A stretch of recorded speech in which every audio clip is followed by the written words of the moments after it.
post IMC, what was your general first job, and how have you?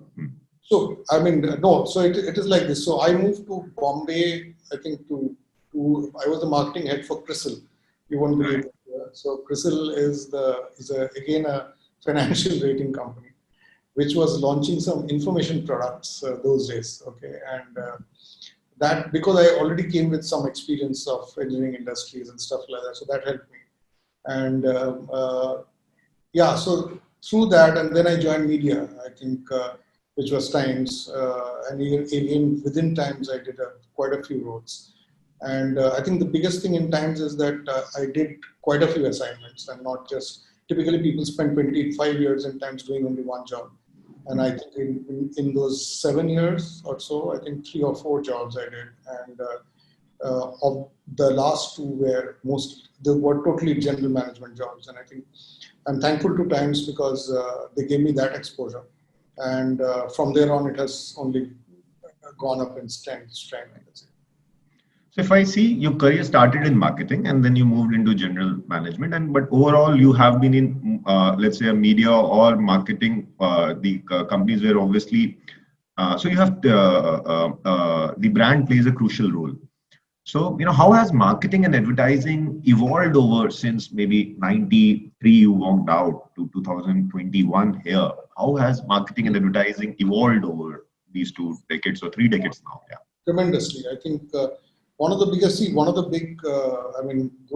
you go back to Cotton studies, one is the products have diversified very, very differently. So be it a media product, be it any other product for that matter, or a service, things have changed drastically, obviously. So that side, the big part is the media fragmentation has happened. I mean, in 90, there used to be only a couple of channels, right? I mean, it used to be Doordarshan, then the Z TVs of the world came in, the Star TVs of the world came in, but it was only few. I mean, you could count it in your fingers, and not like the surfeit of channels that you have, 600 odd channels that you have today.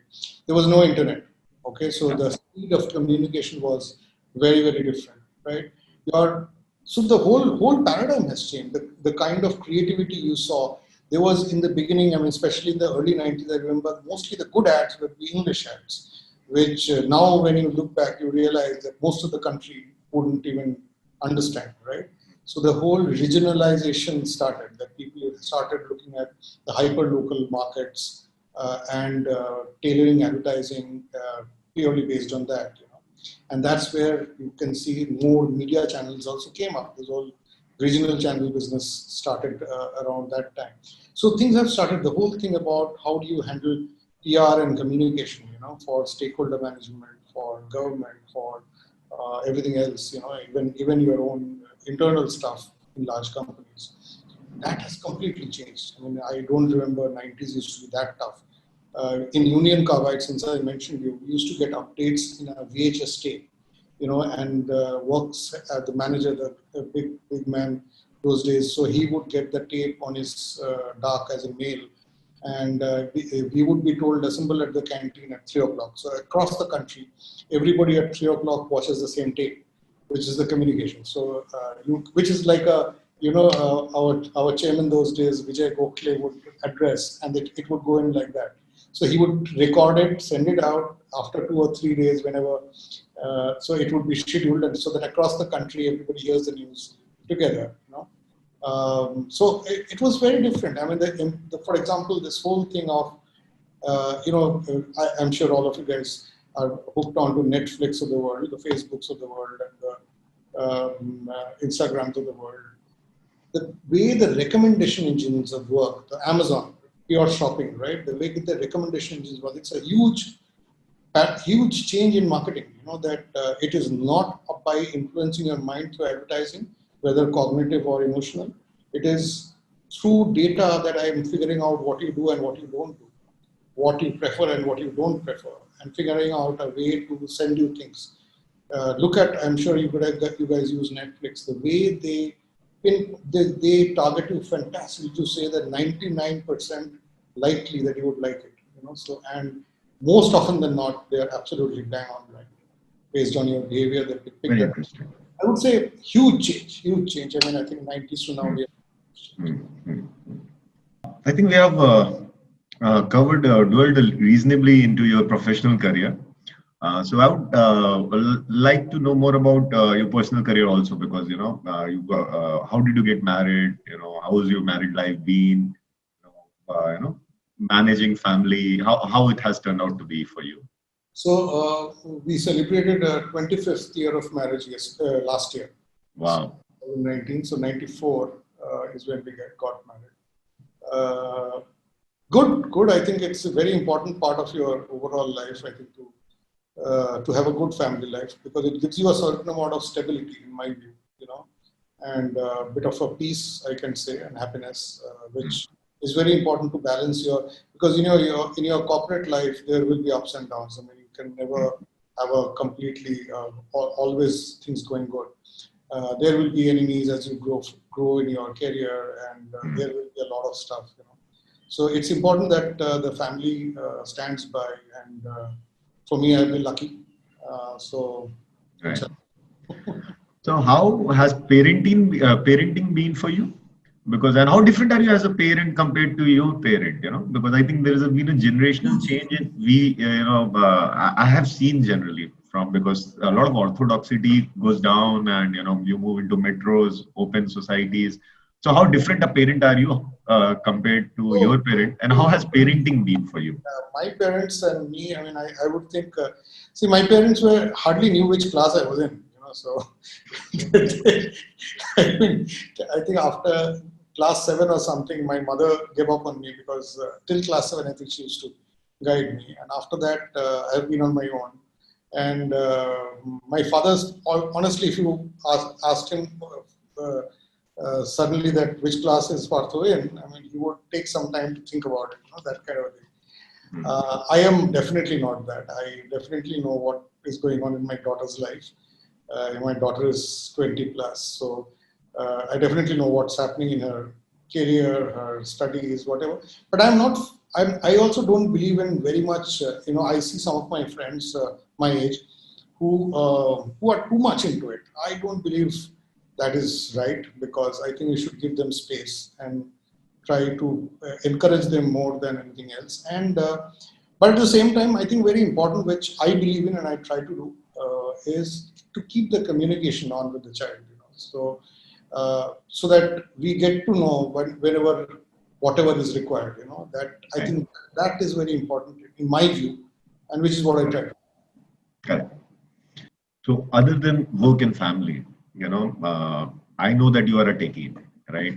And you have a lot of passions, so tell us more about your passions other than your work, Obviously we like to know about your gadgets, but yeah, still, especially post the age of 40. And I strongly believe, and I suggest this to many people.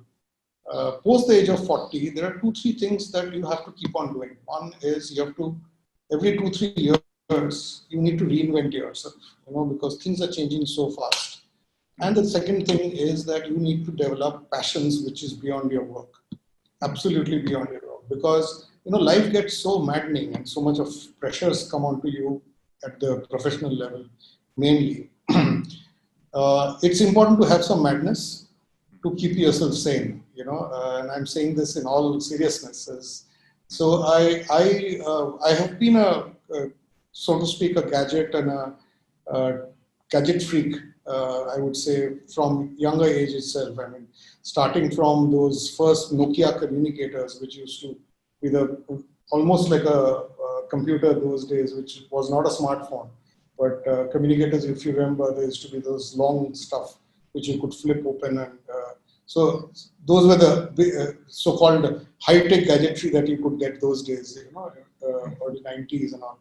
So from those to even now, I think on two sides, on different kind of gadget, I am one of the first early adopters, and you can check with me what is happening. So whether it be a Google Home or Alexa or anything, whenever it can, or even an Apple Watch, I would think one of the first people in India who would have bought it. I am hugely into cars, and you know that whole madness of mine. I used to love, when I was in a child, even tinkering with cars. My father's Fiat, he wouldn't know that I have split the muffler open to get some more noise and more pickup in the car. Where those days you could tune it yourself, the whole air fuel mixture. And he would tell me that it's consuming too much of fuel. So let's just take it to the mechanic, and it will come back from the mechanic all very sane. And but I would again tune it during one of my morning stuff, So from those days till now, I mean, I love speeding. I'm a speed freak. So every other Sunday morning, you'll see me on the ceiling kind of a thing. So I love my vehicles, and I spend a lot of time on them. Again, knowing them and playing with them effectively. So, Any particular role models, in growing up and as I was growing up, it would have been Akoka those days. Over the later years, it's Elon Musk. I love his madness. Right. He speaks his, I don't know whether it is his mind or whatever. He has audacious dreams, Yeah. and he makes it happen. So, I mean, for the last few years, I've been following him very intently. I love that guy. He makes all kinds of mistakes also, but still I love that guy. So you have had a small stint as an entrepreneurship also, Yeah. right? So entrepreneurship versus corporate, that's a debate which students keep getting into, and they get confused, and I cracked so many careers, and out of them, maybe half of them at any given point of time are always working on some concept. So how does one know, whether it is entrepreneurship or corporate, which is more fruitful? How does one go about it? See, the first thing I must say, is see entrepreneurship. See, in a way, whenever in any of these jobs where you're doing startups, it's again like an entrepreneurship, okay? But it is not entrepreneurship in the true sense, in the sense you don't own it, as one would want to define. So in my view, I mean, it all depends where you get your kick, or where you really love being. It may be in either. Okay, so very important is, and this is I am saying especially for your students, basically because they are in that stage, is don't be enamored by the romanticism of entrepreneurship. There is a lot of romanticism that goes on. It is almost like those good old Satyajit Ray movies, where black and white people are not able to eat, but they love being in love, that kind of thing. So I would definitely not recommend anyone to do anything like that. Yeah. So you need to be practical. If something is not working out, just get out of it. It is very, very important to understand the signs. Whether you should go on trying. I am very much in for, but don't just be at it just because you think that you are romantic. So don't. So that's my take. So listen to yourself. I mean, listen to what it tells you from inside, and don't go by what people say. And if it gives you satisfaction, do it. I think extremely well put and the right lesson, because see, a lot of guys are chasing entrepreneurship because they are chasing a dream or a story, or they're creating a story, or the romanticism of it, and bootstrapping and stress, and you're not really understanding whether what they are creating there is a sufficient value for the customer or the long run. Yeah. I think extremely well put here. So at this, I think we'll move to the rapid fire. I think we're almost reaching. Though I have a couple of questions still pending, so I'll figure out if I can fit them in. But quickly, so let's before I hand over to Aditi and she can ask questions to students. 3 books, new shows, you would recommend, documentaries. Recently, my reading has gone down a lot thanks to so much of video watching that happens. I was just thinking about it the other day. That reading has gone down. The last one I read was something on this whole facial recognition thing that is happening around the world, right? The politics of facial recognition and how it is being used, which is a big thing. I don't know whether you are following it, because I think starting with China and the rest of the world, including India now, there's a very strong social change happening with this whole facial recognition thing. Yeah. They say, I mean, how it goes unnoticed, like in London, every time you go out, there's a statistic somewhere, I think you get photographed 40 times or something like that. So, I mean, every other street corner has a camera clicking you, that kind of. So anyway, I'm just saying, so no particular news shows, but I love watching Shekhar Gupta's analysis of news. I subscribe to on YouTube. Kind of. Print. Otherwise, I have no. I'm a bad brand consumer because I have no loyalties, so to speak. I fleet between different things depending on who's covering what when. But when it comes to analysis, Shekhar's would be one which I really love. I love the analysis what New York Times does. I regularly try to pick up from there. So some things like that. Right. So 3 traits to be successful in a career. 3 traits. Yeah. I think from a career point of view, I would, something that I haven't touched before in the CEO thing that you asked is, I think very important to develop your emotional quotient more than IQ. I think the EQ is extremely important than IQ. Be ahead of the curve in terms of what you do. You need not know everything at depth. You need to know a lot. That's the second big one. Third is, I didn't cover it also. You need to think big. I think, especially in India, we lack thinking big as an attitude. Think global, think big. So look at the world at your marketplace, not your state, not your city as your marketplace. I think that's very, very important. Right. 3 values to be a happy soul. You're always smiling, happy. So 3 values to be happy soul. One is don't judge. Okay. Don't judge people because everybody's contexts are different. Okay. Correct. You may have your own views, but don't judge people. So that is, I think, very, very important.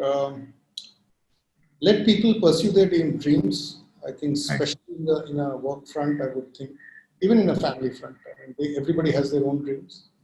Let people pursue that and look beyond. Right. Your favorite destination? If it comes to cities, it's New York or London. Okay. I love busy cities. Vacation? Vacation would be Switzerland. Switzerland. There's a town in Germany called Baden-Baden, which I think was one of the most beautiful places I've ever been. And the Autobahns of Germany, because it has no speed limits. Go back to cars. How do you plan to retire? I don't think I will retire. Yeah, you won't retire again. And so, where are you heading now? When you say retire, it is about mind retiring, right? I don't want my mind. Correct. So, where are you heading now? Where is your career taking now? Now that the bark is also over and you have achieved what you wanted. So, where are you heading now? Yeah, now what I do is pure CEO level consulting for some of the broadcasting companies. There's something. Okay. I would like to see it as more from a perspective point of view than very operational kind of stuff. Unless somebody can give me a Elon Musk kind of audacious project. Yeah. So that would obviously interest me. Interesting.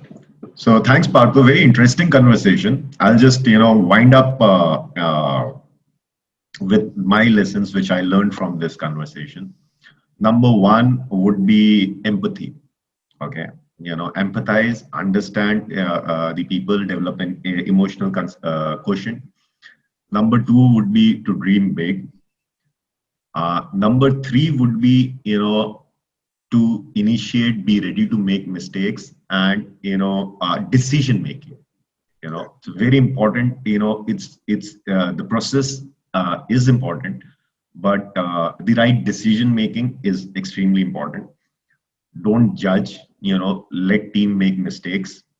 Okay, and finally, I would say that exit at top. always. Yeah. So these five would be, I think, the key learnings.